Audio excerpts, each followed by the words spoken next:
Good morning and welcome to Sports Shorts Daily. I'm Tommy Chrysan. Glad to be here. Glad to have you there. Ronnie Rants on a Wednesday morning. A little bit early start for you, but we're ready to roll. Ron, good morning. How are you? Good morning, TK. Appreciate everybody joining us here on this Hump Day edition of Sports Shorts Daily. Big week in the world of sports. One of the topics we're going to lead off to, we don't normally lead off to, and that is NBA. Tommy refuses to talk NBA. It's in his contract. He's only willing to do 3 hours a year. But we're going to talk NBA right now, Tommy, because something bizarre happened. You had the Dallas Mavericks who moved up 10 spots. They got the first pick now in the NBA draft coming up in 2000, in a few weeks. They've got the first pick in the NBA draft. They had a less than 2% chance of their ping pong ball getting pulled and being the first pick overall. The Pelicans, who needed all the help, were optimistic and hopeful of getting the Duke forward and getting the first pick in the draft and all that kind of stuff. They picked 7th, Tommy. So the rich, a great market, Dallas, one of the great cities of our country, a franchise with 2 All-Stars, and all they need is a third. Well, I don't know if they rigged that ping pong ball machine or not. That's a lot of speculation, TK. But the bottom line is the Mavericks are going to get the first pick in the draft and are now going to be super relevant. And the Pels get the 7th pick, and I'm sure they're going to get someone who's not going to move the meter and not going to help the franchise. Yeah, not a good day for Pelicans fans with that 7th pick. Okay, 7, but, like you said, nobody's going to move the meter. Might end up being a great player. We don't know. But it's just, Ronnie, a lot of people, even like the national people, not like Joe Nobody on Twitter, think that this thing is rigged. I don't think it's rigged because too many people would have to be involved, and sooner or later somebody would talk. But it sure looks fishy. It sure looks funny. And not good news for the Pelicans. And the NBA, hey, it is what it is. Yeah, Tommy, I tell you, if you're Cooper Flagg, you think he did a dance when that ping pong ball popped up? I mean, listen, the reality is that the New Orleans Pelicans franchise, Tommy, they survive on that ping pong ball. They need a Chris Paul. They need an Anthony Davis. They need a Zion Williamson because the ping pong ball fell just right. Because they're not going to get free agent players to come to New Orleans. If the free agent players have to decide between LA, Dallas, Miami, New York, Chicago, they're not coming. They're not choosing New Orleans when they can go make the same or more money somewhere else. New Orleans is where free agents go. It's the best offer by a lot. I got to take it. So you need that ping pong ball to pop your way. So you got a guy for 5 years. And then you can hopefully max them out and get the money. Doesn't want to leave New Orleans.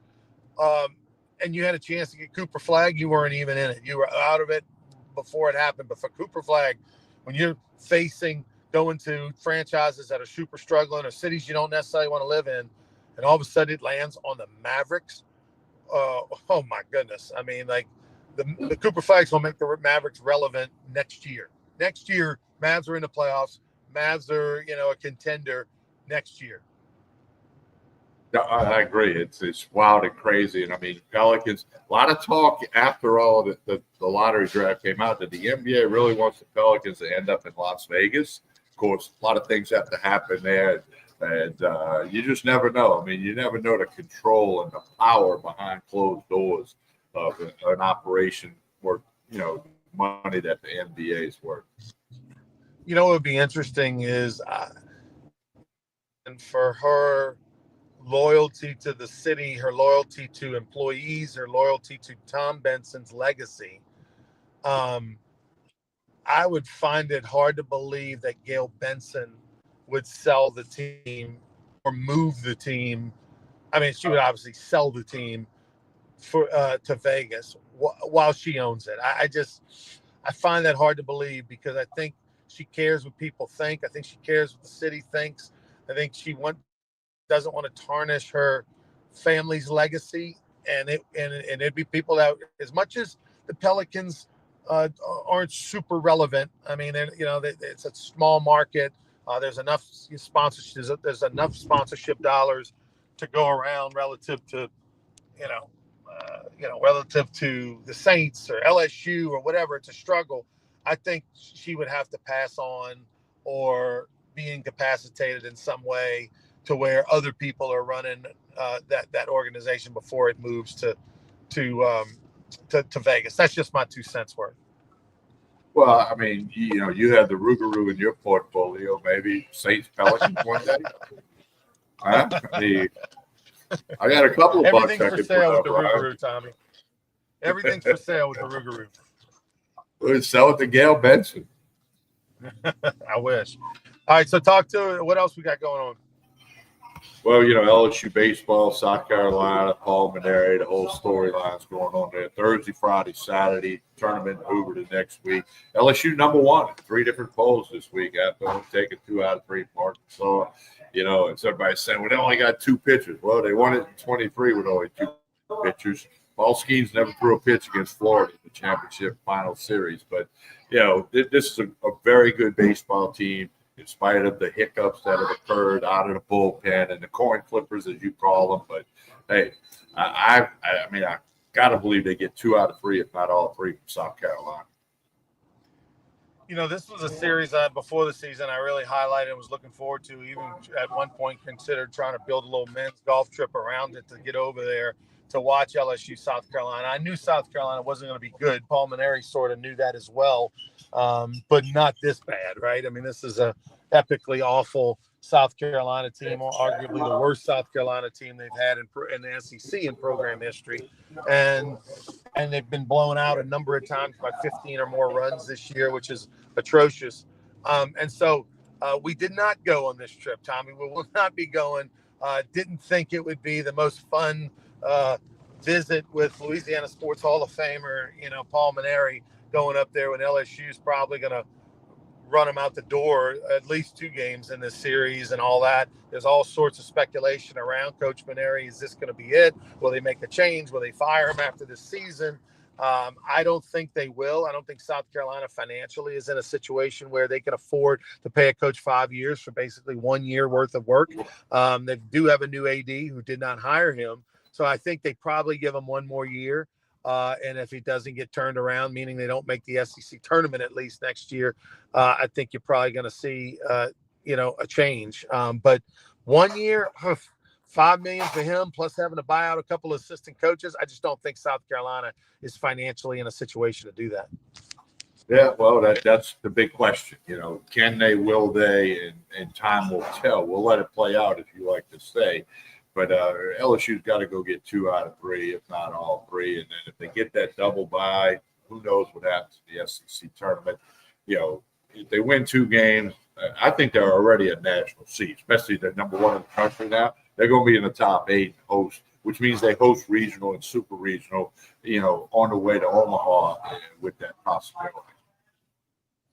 Yeah, listen, this LSU baseball team right now, I mean, look, I know they've given them the number 1 tab at the moment, Tommy, but the reality is that, because they're the hot thing of the week because of winning 2 out of 3 from Arkansas, but Texas A&M was the hot thing of the week a week and a half ago, and then they get swept by Missouri, who was 0-24. So things can change on the dime, and it's it's fun for the moment, but it means nothing. There's really, I feel like, there's a realistic 10 teams, Tommy, that are out there that can win a national championship, especially with the format the way it is, the 2 out of 3. I mean, if you're facing LSU, all you got to do is win 1, and then that's a battle royale in game 3, because who the heck is LSU going to pitch for 9 innings? So if it doesn't go perfectly and they get 7 innings by Ianson and 7 innings by Anderson, and they're able to be far enough in advance to where they only have to use 1 of the 2 closers, and there's a lot of things that can go wrong for LSU if they don't win the first 2 games. So that's the way you got to look at it. And everybody else has that hiccup as well. I mean, Arkansas, there's very few teams that have a true 3 starters not moving. They're all real good.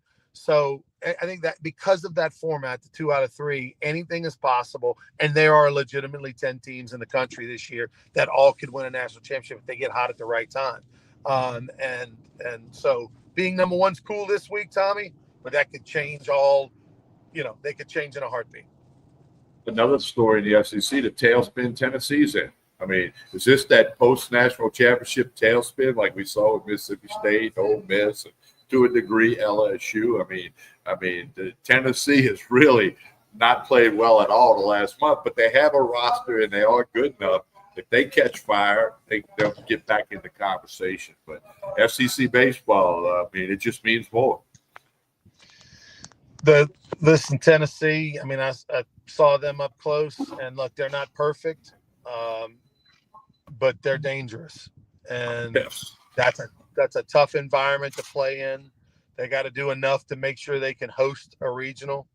If they do host a regional, I got them in a super for sure. But, you know, Tennessee, they're one of those teams. Don't let that record fool you. You know, look what Florida's doing. Look what they've been doing over the last month and a half. They started off 1-11, the Florida Gators, and now they're a team that nobody wants to play. And so, you know, Ole Miss wins the national championship as the last team in. A team like Tennessee that's got skins on the wall, a great coach, defending national champs. You know, even Texas A&M. Texas A&M right now, even after losing 3 to Missouri, is still technically in the NCAA tournament according to the prognosticators. So that said, don't let Texas A&M get into the dance and then get to hit the reset button. And you get into the dance, you forget about the record, right? They're not going to host a regional. We know that.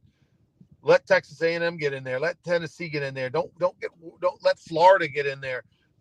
That name across their chest, that talent, and that ability to hit the reset button, and especially if you're playing well down the stretch, which Florida is scary, dangerous. A&M had just beaten LSU 2 out of 3, was feeling great about themselves, and then all of a sudden they go and get swept against Missouri. So which team are they? Are they the team that got swept against Missouri, or are they the team that took 2 out of 3 against LSU? I don't know. I guess it depends on the week, but that's what's going to make the postseason so fun. It's good and bad, the NIL and the transfer portal, Tommy. The bad is that, you know, I don't think it's right. I don't think it's right for kids. It's bad for development. You know, it teaches the mentality that, if I can't earn it here, I'm going to go somewhere else. And guys are going to 3-4 teams. I hate that part. As a fan, I hate that part. And I think as a development, I hate that part. But the benefit is parity. You got more and more teams at the top that can compete. As long as you got NIL money, you can compete. And like I said, there's 10 teams that legitimately have a chance to win a national championship, and probably that number is realistically even more. There'll be a lot of surprises in baseball in the next month plus. I mean, we just don't know which direction they're coming from, but I think it's going to be wild and crazy. TK, I'm going to jump off the air. Let you tell folks about Tremonti's and what else you got. All right, sounds good. All right, Ronnie Rance there with you. Don't forget lunch special today at Tremonti's, hamburger and fries for $6.99. Cheeseburger if you want it. You can eat it here. You can get it to go. Still got crawfish, boiled crawfish, live crawfish, boiled crabs are coming soon. It's all at Tremonti's on Jefferson Highway in Baton Rouge. Connect on Facebook and Instagram. Facebook and Instagram, great way to keep up with Tremonti's, just like our friends at 4th Street Cafe in Port Allen. Don't forget Sports Shorts Radio this Saturday morning, ESPN, Baton Rouge, Lafayette, and Lake Charles. I want you to check that out. Tell everybody about it. And Baton Rouge Rougarou, season open June 3rd, Pete Goldsby Field in Baton Rouge. Get your season tickets, get merchandise, brrougarou.com, brrougarou.com. A lot of great stuff to choose from, hats, shirts, all kind of junk, all kind of stuff, merchandise, and season tickets at brrougarou.com. And, of course, the schedules there. Games are all at 7 p.m., Pete Goldsby Field in Baton Rouge. Hey, we want you to like and share this show. We always ask you to do that. It's important, whether you're watching on YouTube, Facebook, or X. Like and share this show. Tell everybody about it, whether you watch it live in the morning, or you catch it at lunchtime, you catch it at night. Like and share this show. And our presenting sponsor, LeBear's Casino and Hotel Baton Rouge, the ESPN Bet Sportsbook, where you can bet on LSU, bet on all the college baseball, the NBA playoffs, Major League Baseball, you name it. It's all at the LeBear's Casino. Bet on the PGA Championship this week in Quail Hollow, Charlotte, North Carolina. On behalf of Ronnie Rance, I'm Tommy Price saying have a great day, everyone.